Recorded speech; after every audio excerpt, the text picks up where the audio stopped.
Hello. Okay. Now, steady. We're gonna continue with this document. We're gonna finish it out. And maybe move on to the next one. So, this is the case against vaccination. History lessons that Bill Gates hates.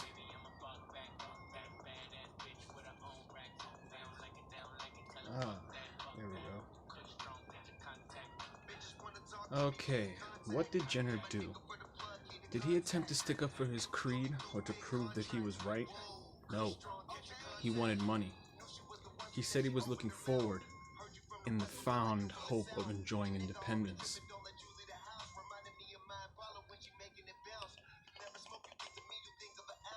Yeah, declaring he was in an impecunious condition. Whatever the heck that means. Somebody put that down in the comments below. He accepted the verdict of the people. They wanted cowpox. They should have it.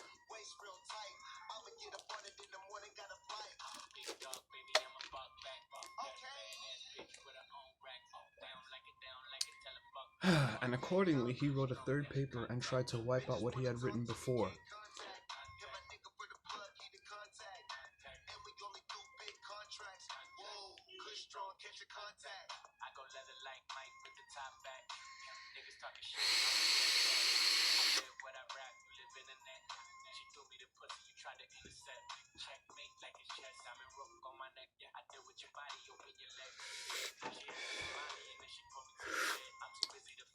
With the exception of a solitary footnote. In that paper, horse grease cowpox was not mentioned at all.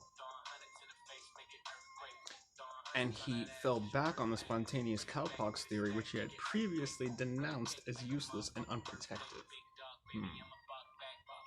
The spontaneous cowpox is what we are recommended to have by Dr. Bond in almost his last clause, i.e.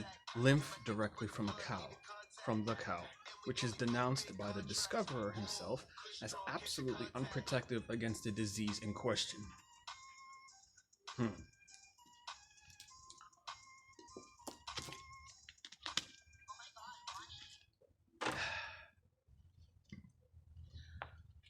Okay, let's see here. I'm gonna keep this popping. Send me that instrumental real quick. Which one? It's popping. Oh, I got you right now. Yes, sir. Let's go. What's popping? Just fuck my ex already. 2X. Okay. Well, having told you briefly the history of the matter, you may ask, however was it that this thing was foisted on the people? How came the medical men of the country to accept it? In the first place, science was then at a very low ebb. It was about that time Johanna Stephens lived. She had a wonderful remedy for stone, which gained great notoriety. There was much anxiety to obtain it, and at last a subscription list was opened. It was headed by the Archbishop of Canterbury.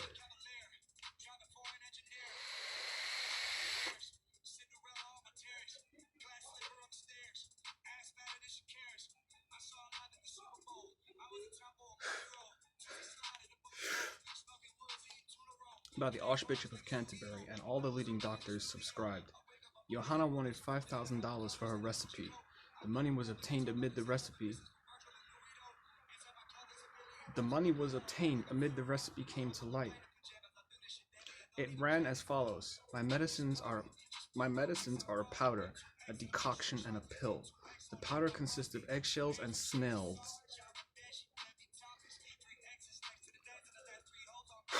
Both calcined. You know what that means? Put that in the comments. Calcined. What that means. Yeah. The decoction is made by boiling some herbs together with a ball which consists of soap, swine's cresses burnt to a blackness, and honey.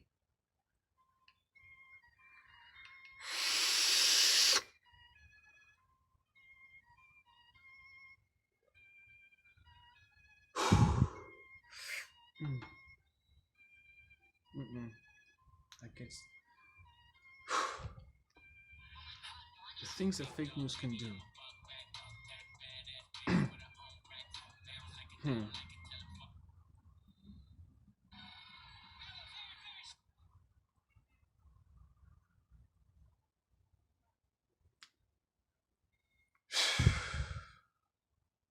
And honey in water. The pills consisted of snails calcined, wild carrot seeds, burdock seeds, ashen seeds, hips, and haws, all burnt to a blackness. Soap and honey. Soap and honey. She got her 5,000 and the doctors got her recipe. They say that fools and their money are soon parted.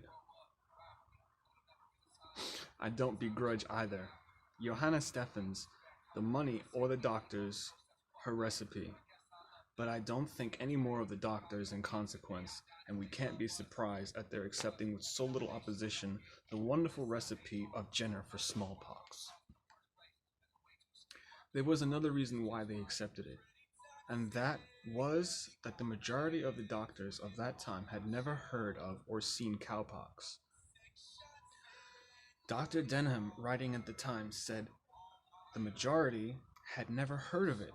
However, when Jenner came forward with the letters, when Jenner came forward with the letters FRS and MD after his name, with all the imprudence of a charlatan, saying, "Such is the vulgar character of my discovery, that a person who is once inoculated with cowpox is forever afterwards secure against smallpox."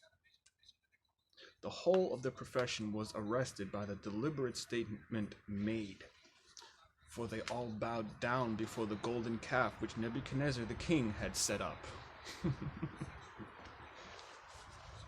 Okay, so we're gonna the next section is vaccination preferred to inoculation. See that right there? Okay, let's go. Another reason was that inoculation had turned out a failure. What was inoculation? It consisted in this. It was supposed at the time that smallpox was a permanent evil influence among us, and that like Karachi, and that everybody was obliged to have it some time or other before they died.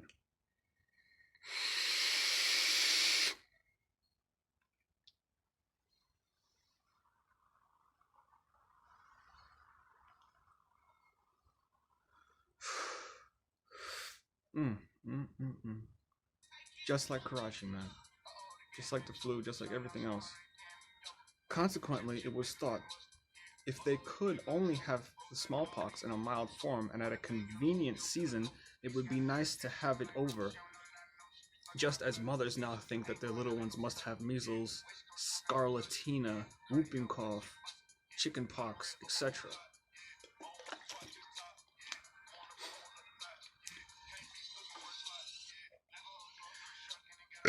And are glad to get it over. Y'all never had to deal with this in the first place. They scammed you. Okay. They scammed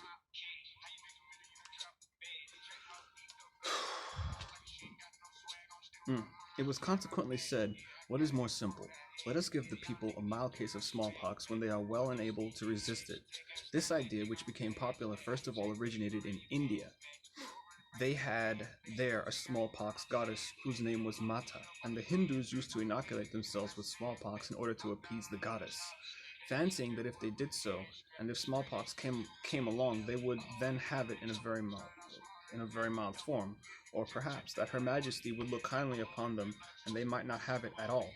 This filtered through to the Ottoman court, and in 1721 Lady Worth Montagu, wife of the then ambassador, was so struck with it that in her letters to London she told them that everybody in Turkey was being inoculated with smallpox.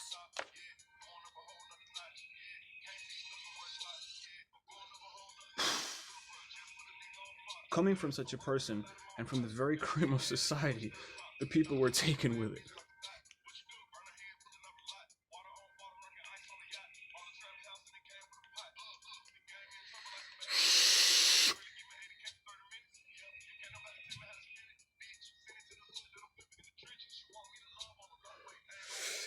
Mm.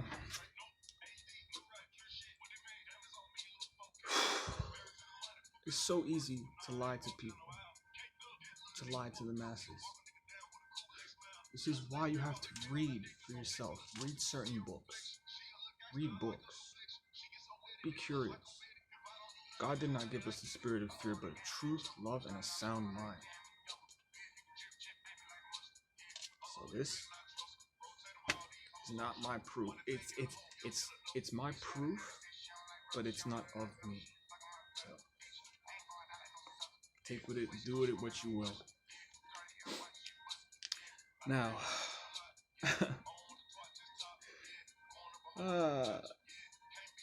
she so told them that everybody in Turkey was being inoculated with smallpox. Coming from such a person and from the very cream of society, the people were taken with it, and it became the fashion during the length and breadth of England to inoculate with smallpox. But they soon found that it spread the disease tremendously. It was between 1700 and 1800 that a smallpox was so rife. You don't see much now. Why? They were then giving the people smallpox right through the country by inoculation. Dr. Bond talks about the unanimity of the profession. Why? Because the whole profession were unanimous about that then.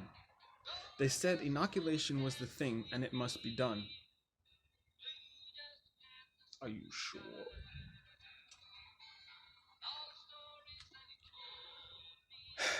Talk about the unanimity of the profession.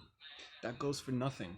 We have principles to deal with, not the unanimity or otherwise. Or not the unanimity or otherwise of the profession. Majorities are never a proof of the truth. I think a lot of you never Trumpers kind of just vibed with that. I could be wrong. Let me know in the comments down below.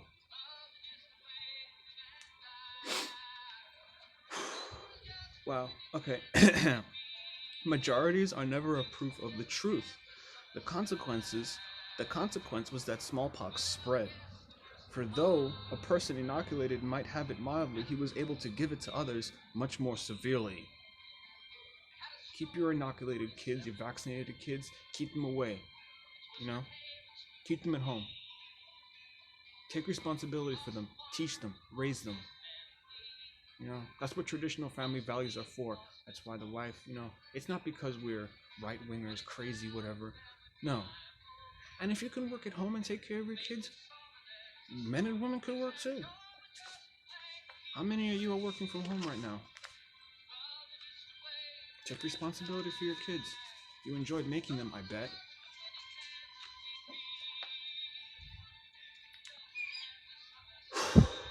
See, this is what it's all about. Divide and conquer the family unit.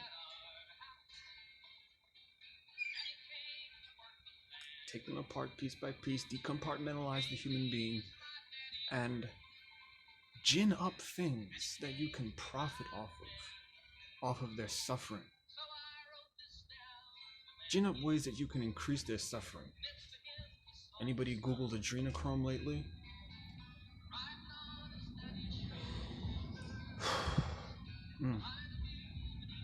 Again, majorities are never a proof of the truth. Let that, sink in with you leftists. Okay?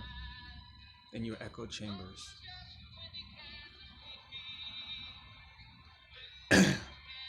Now.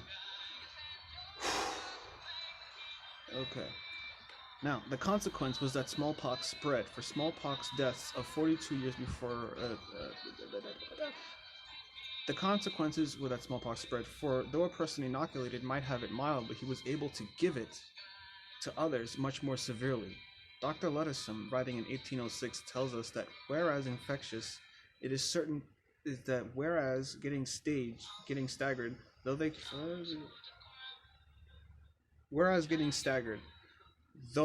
carried this out unanimously for 80 years. And when Jenner came forward and said, "Here is a mild kind of smallpox.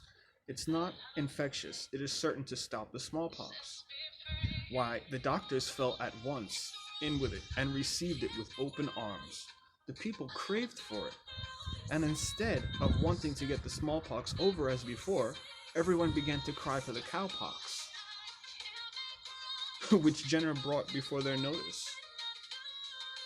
In the first 12 months, the king had accepted it, the queen and her courtiers had fallen in with it, and the illegitimate sons of the Duke of Clarence were vaccinated with it. And when they saw this done, honest mothers knew their doom. And depend upon it, my friends, such was the terror of smallpox inoculation at that time, that if you and I had been living, then I am quite sure we would have joined the genteel mob. The quote-unquote genteel mob.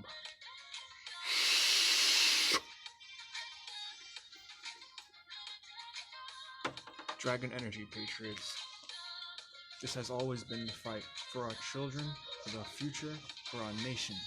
And Bill Gates wants to take all of that away. That's why Hillary Clinton lost. Because if she won, we would be living by Jenner's rules right now. We live by God's rules and no one else's. Patriots, Godspeed, always go with your gut.